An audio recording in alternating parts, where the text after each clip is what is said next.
Well, first by being available, be on campus, be available. I'd really like to see more town hall meetings. I went to one last year, and it's very small but nice.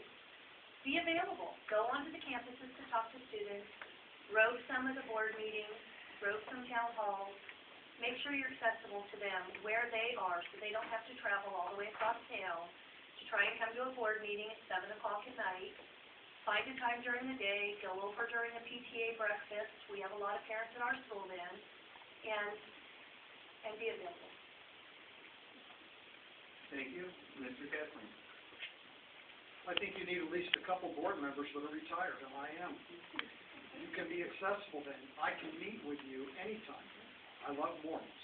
I like it at night. I don't sleep that much. 7 hours is good for me, so I'll meet you anytime, anywhere.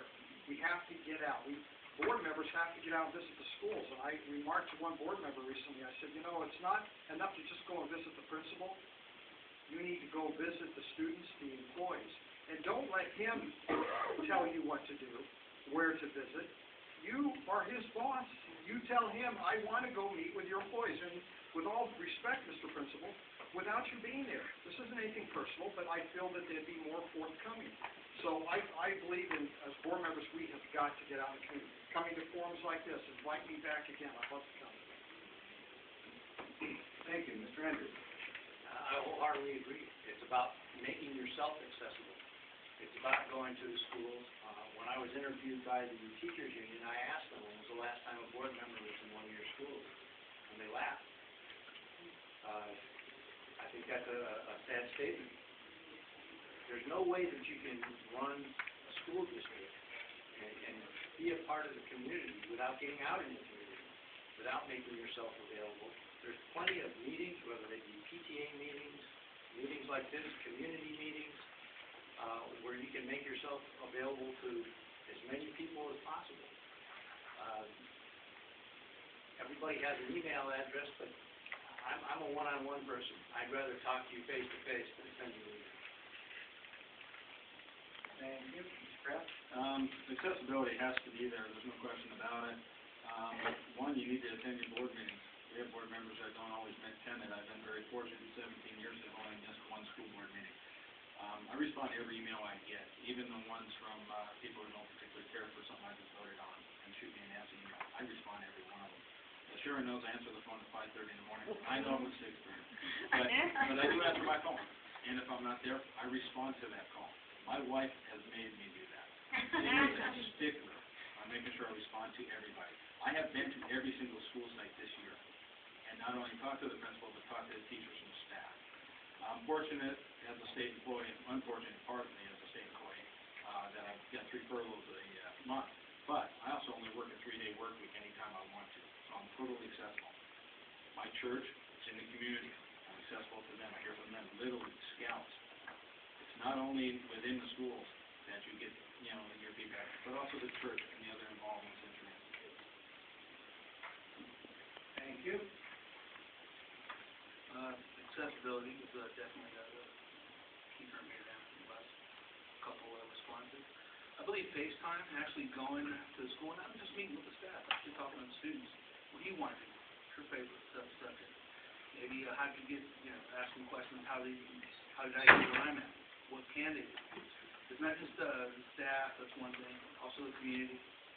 But those are it's really important to be able to come to somebody and ask them a question and then be really human, opposed to just some guy behind a board seat with the microphone and never gets to talk to him.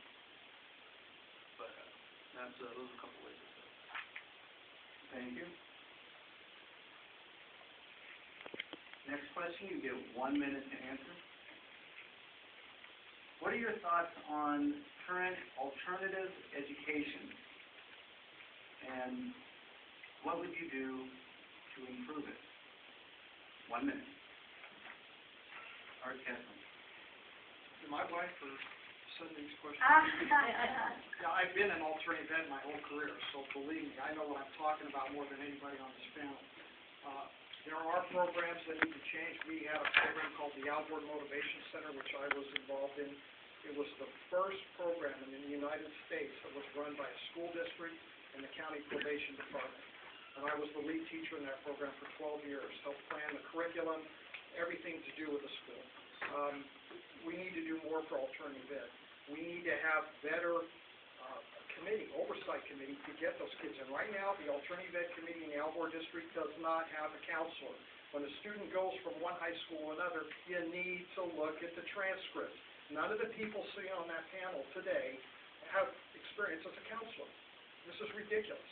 I mean, people, I have been on the inside, and that's why I've got such a passion for this position and why I really want to be elected, because I can see so many things that need to be changed.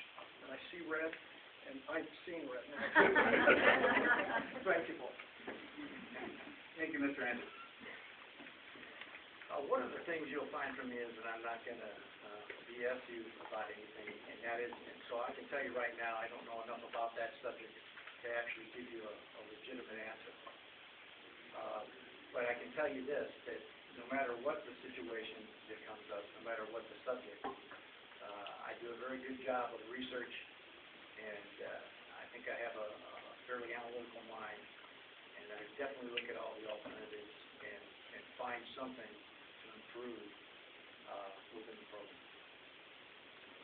We don't use alternative education as much as we used in the past, and it's a shame because it really has failed a lot of kids by not using it.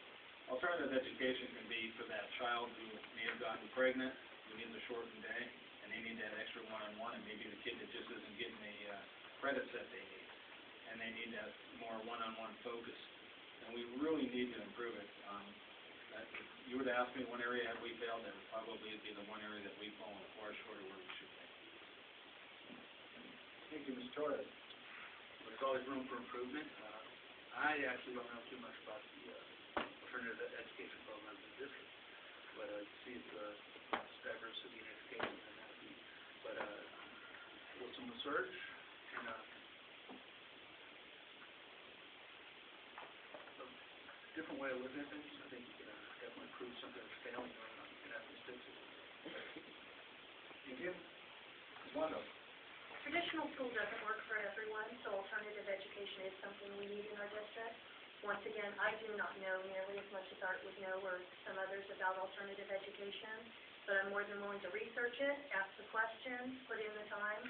I'm a stay-at-home mom. I've got from 8 to 3, if nothing else, all day to do all the research I need to. Bring it on. I'm happy to look into it. Thank you.